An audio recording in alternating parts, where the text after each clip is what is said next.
บ้านท่าเดือมาเห็นน้องนางดำเถื่อถือใจเลยนะอยากขอเป็นแฟนพบกันในงานบุญสวงเนื้อพาน้องควงแขนสัญญากันแน่นแน่นได้เป็นแฟนกับสาวบ้านไกลอยากขอเป็นเคยเป็นคู่สินเสยสิได้บ่นาสาวงามแดนดาราไผก็ว่าน้องทันสมัยหากได้ดังฝันบ่มีวันให้น้องซ้ำใจสาวท่าเรือเมื่อบอกเป็นไผ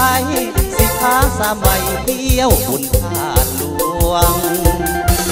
สาวท่าเรือบุญเหลือจึงได้มาพออยากมาสร้างขอเพื่อนหอกับน้องคุ้มพวงปลูกผักปลูกยาหาปลาน้ำคลองใหญ่กวางขอเพียงอย่าหลอกอย่าลวงผู้บ่าวเมืองหลวงเวียงจันทน์ได้มาเห็นน้องเนื้อทองเป็นเพียงครั้งแรกหัวใจอ้ายก็เลยเจ็บหักครั้งแรกคือสาวถิ่นนั้นหากน้องปงใจสิบอกผู้ใหญ่มาขอหมายมัน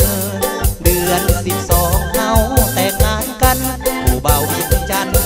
กับสาวท่าเรือ